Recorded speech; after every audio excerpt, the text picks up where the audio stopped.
မြန်မာပရိသတ်တွေရဲ့ရင်ထဲကချန်ပီယံမြန်မာအမျိုးသမီးအသင်းမြန်မာဘောလုံးရှင်ပရိသတ်များအားလုံးပဲမင်္ဂလာပါခင်ဗျာဗာမီစပေါ် New Facebook YouTube နဲ့ TikTok Channel တွေကနေပြီးကြိုဆိုလိုက်ပါတယ်ခင်ဗျာမြန်မာနိုင်ငံကအင်ရှင်ဖြစ်ကျင်းပခဲ့တဲ့၃နိုင်ငံဖိတ်ခေါ်ဖလားပြိုင်ပွဲဟာပြီးဆုံးသွားခဲ့ပြီဖြစ်ပါတယ်ရလဒ်အရကြည့်မယ်ဆိုရင်မြန်မာအမျိုးသမီးအသင်းဟာရမှတ်တမှတ်သာရရှိခဲ့ပြီးတော့အုပ်စုအောက်ဆုံးအဆင့်နဲ့ပြိုင်ပွဲကိုအဆုံးသတ်ခဲ့ရပါတယ်ဒါပေမဲ့ဘောလုံးလောကမှာရလဒ်တစ်ခုတည်းနဲ့အသင်းတစ်သင်းရဲ့ရှေ့စွမ်းကိုတိုင်းတာလို့မရပါဘူးတချို့အချိန်တွေမှာရှုံးနိမ့်ခဲ့ပေမဲ့ပရိသတ်တွေရဲ့နှလုံးသားကိုအနိုင်ရသွားတဲ့အသင်းတွေလည်းရှိတတ်ပါတယ်ဒီတစ်ချိန်မှာတော့မြန်မာအမျိုးသမီးအသင်းဟာအဲ့ဒီလိုအသင်းတစ်သင်းဖြစ်ခဲ့ပါတယ်ပထမပွဲမှာအာရှအင်အားကြီးအသင်းတစ်သင်းဖြစ်တဲ့ Uzbekistan အမျိုးသမီးအသင်းနဲ့ရင်ဆိုင်ခဲ့ရပါတယ်အဆင့်သတ်မှတ်ချက်ကစားသမားအင်အားအတွေ့အကြုံပိုင်းမှာမြန်မာအသင်းထက်အသာစီးရနေတဲ့အသင်းဖြစ်ပေမဲ့မြန်မာကစားသမားတွေကကြောက်ရွံ့မနေခဲ့ဘဲနဲ့ပွဲအစကနေအဆုံးထိအကောင်းဆုံးတုတ်ပြန်ရှင်းပြိုင်ကစားသွားခဲ့ကြပါတယ်ရလဒ်ရတော့တကူကိုမရှိနဲ့ရှုံးနိမ့်ခဲ့ပေမဲ့ပွဲကြည့်ခဲ့တဲ့ပရိသတ်တိုင်းသတိထားမိခဲ့တာကတော့မြန်မာအသင်းဟာလွယ်လွယ်နဲ့အရှုံးမပေးခဲ့တာပါပဲခံစစ်မှာခိုင်မာမှုရှိသလိုတံပြန်တိုက်စစ်တွေမှာလည်းစိတ်အားထက်သန်မှုအပြည့်နဲ့ကစားပြသွားခဲ့ပါတယ်ရှုံးပွဲတစ်ပွဲဖြစ်ခဲ့ပေမဲ့လေးစားစရာစိတ်ဓာတ်တစ်ခုကိုမြင်ခဲ့ရတဲ့ပွဲလေးဖြစ်ခဲ့ပါတယ်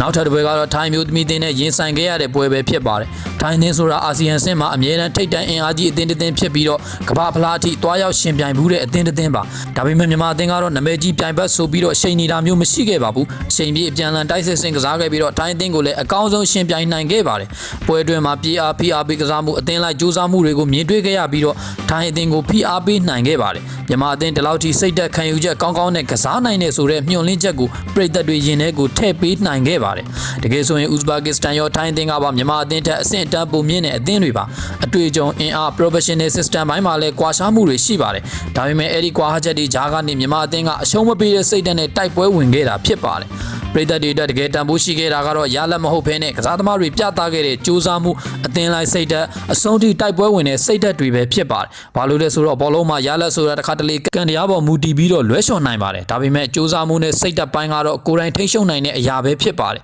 ဘလောက်အင်အားကြီးတဲ့ပြိုင်ပွဲဖြစ်နေပါစေကိုယ်နိုင်ငံအတွက်အဆုံးထိတိုက်ပွဲဝင်တဲ့စိတ်နဲ့ကစားပေးတာဟာပရိသတ်တွေမြင်ကျင်နေတဲ့အရာပဲဖြစ်ပါတယ်နှစ်ပေါင်းများစွာအတွင်းမြန်မာဘောလုံးပရိသတ်တွေစိတ်ပြတ်မှုတွေလည်းကြုံခဲ့ရပါတယ်တချို့ပွဲတွေမှာရလက်မကောင်းခဲ့သလိုတချို့အချိန်တွေမှာစိတ်ဓာတ်ပိုင်းကိုပါမေးခွန်းထုတ်ခဲ့ရပါတယ်ဒါပေမဲ့ဒီအချိန်မှာတော့မြန်မာမျိုးသမီးအသင်းကရလက်အရှုံးပေမဲ့စူးစမ်းအားထုတ်မှုနဲ့စိတ်ဓာတ်အရှုံးမပေးခဲ့တဲ့အသင်းဆိုတာပြသနိုင်ခဲ့ပါတယ်ဒါကြောင့်၃နိုင်ငံဖိတ်ခေါ်ဖလားရဲ့ချန်ပီယံမဖြစ်ခဲ့ပေမဲ့ပရိသတ်တွေရဲ့နှလုံးသားထဲမှာတော့မြန်မာမျိုးသမီးအသင်းဟာချန်ပီယံအသင်းဖြစ်နေခဲ့ပါတယ်ရှေ့ဆက်လာမယ့်ပြိုင်ပွဲတွေမှာလည်းဒီလိုပဲတိုက်ပွဲဝင်စိတ်ဓာတ်အပြည့်နဲ့ဘယ်အသင်းကိုမှမကြောက်တဲ့စိတ်နဲ့နိုင်ငံအတွက်အဆုံးထိပေးဆက်ကစားတဲ့မြန်မာမျိုးသမီးအသင်းကိုမြင်ကျင်ကြပါတယ်ရလက်ပြောင်းလဲနိုင်တဲ့ဒါပေမဲ့ပရိသတ်တွေရဲ့လေးစားမှုကိုရဖို့ဆိုတာစူးစမ်းမှုနဲ့စိတ်ဓာတ်ကပဲဆုံးဖြတ်ပေးတာပါဒီပြိုင်ပွဲမှာမြန်မာမျိုးသမီးအသင်းကအဲ့ဒီလေးစားမှုကိုရယူနိုင်ခဲ့ပါတယ်မြန်မာပရိသတ်တွေကရော၃နိုင်ငံဖိတ်ခေါ်ဖလားပွဲမှာမြန်မာမျိုးသမီးအသင်းရဲ့ရှေ့စွမ်းနဲ့ပတ်သက်လို့ဘယ်လိုမြင်ပါတယ်လဲကွန်မန့်မှာဝင်ရောက်ဆွေးနွေးမှတ်ချက်ပေးခဲ့ကြပါအောင်ခင်ဗျာအားလုံးကိုကျေးဇူးတင်ပါတယ်ခင်ဗျာ